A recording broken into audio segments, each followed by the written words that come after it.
Hello friends, जैसा कि आप सभी जानते हैं कि आज 22 अप्रैल यानी वर्ल्ड अर्थ डे है, यानी कि विश्व पृथ्वी दिवस है।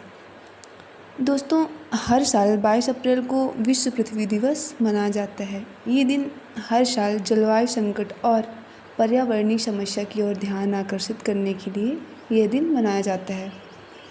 दोस्तों, पहली बार विश्व पृथ्वी दिवस मनाने का विचार अमेरिका के सीनेटर गिलार्ड नेल्सन को आया था। उन्होंने 22 अप्रैल 1970 को पहली बार विश्व पृथ्वी दिवस मनाया था।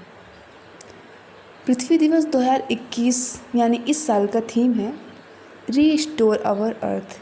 जी हाँ दोस्तों, जिसका अर्थ है हमारी पृथ्वी को पुनर्स्थापित करना। हमारा कर्तव्य है, क्योंकि इस पर हम और हमारा परिवार तथा समस्त जीव जंतु इस पर रहते हैं। इसके अलावा एक स्वस्थ ग्रह सिर्फ एक विकल्प नहीं है, बल्कि यह हम सबकी एक आवश्यक जिम्मेदारी भी है। दोस्तों, एक मदर टेरेसा की कुछ लाइन है, मुझे केवल तब गुस्सा आता है जब मैं बर्बादी देखती हूँ, जब मैं लोगों को उन चीज़ों को फेंकते देखती हूँ जिनका हम उपयोग कर सकते हैं। दोस्तों, अर्थ डे शब्द किसने दिया और कहाँ से दिया, तो आइए जानते हैं।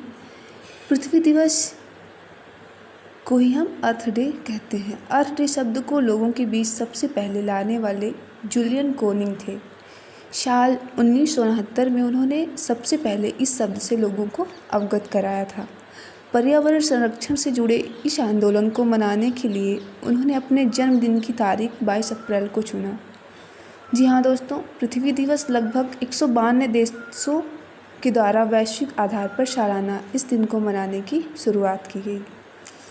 दोस्तों, कोविड-19 ने इस दिवस को मनाने की ज़रूरत को पुनर्जीवित किया है। पिछले वर्ष इस महामारी ने कई लोगों को अकाल मौतें दी थी और इस समय भी भारत सहित दुनिया के तमाम देश फिर उसी भयावह स्थिति से जूझ रहे हैं।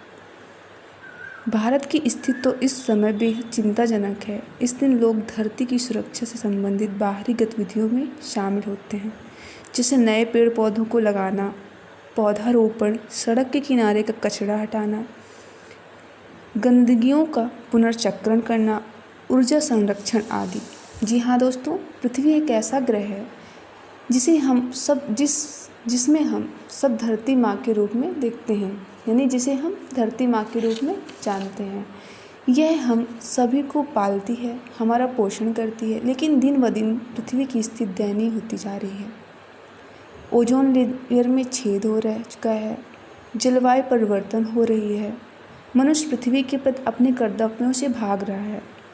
यही कारण है कि विश्व पृथ्वी दिवस का आयोजन करके विश्व भर के लोगों का ध्यान इस ओर आकर्षित करने का प्रयास किया जाता है।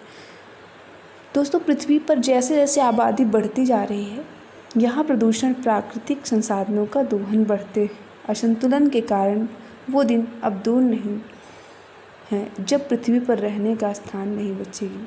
इसीलिए ज़रूरी है कि सही समय पर सभी लोग सजग हो जाएं और अपनी जिम्मेदारियों को समझें और पृथ्वी के प्रति अपने कर्तव्यों को निभाएं।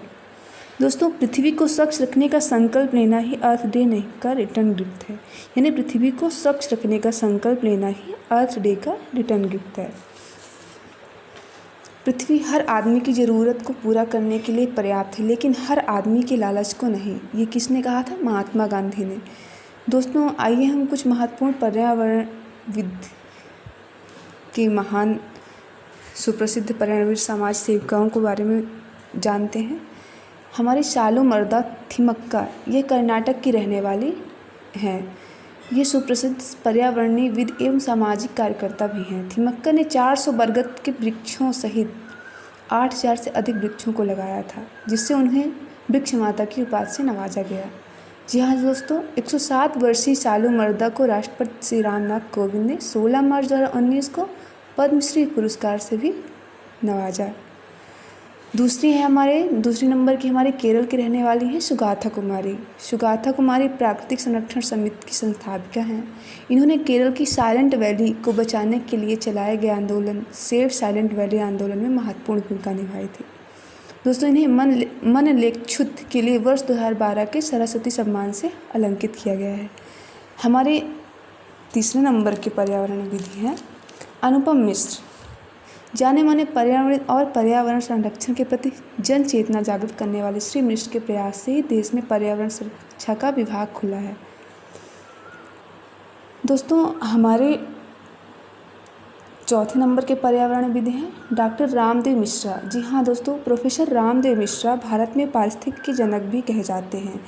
आपने 1973 में पारिस्थितिकी में PhD डिग्री लीड्स विश्वविद्यालय इंग्लैंड से प्राप्त की तथा बनारस हिंदू विश्वविद्यालय में शिक्षण एवं शोध कार्य किए। ट्रॉपिकल इकोलॉजी के क्षेत्र में ख्याति प्राप्त की तथा 1956 में international society for tropical ecology की स्थापना की। अनेक राष्ट्रीय तथा अंतर्राष्ट्रीय पुरस्कार एवं उपाधियों से भी विभूषित किए गए। दोस्तों, इस बार की थीम पृथ्वी को पुनर्निर्माण से जुड़ी हुई है, मतलब एक नए सिरे से इसके निर्माण की चिंता करना व बीड़ा उठाना है। इस भावना के पीछे है कि पृथ्वी मात्र भोग्य जाने की वस्तु नहीं, बल्कि इसकी चिंता भी बराबर होनी चाहिए।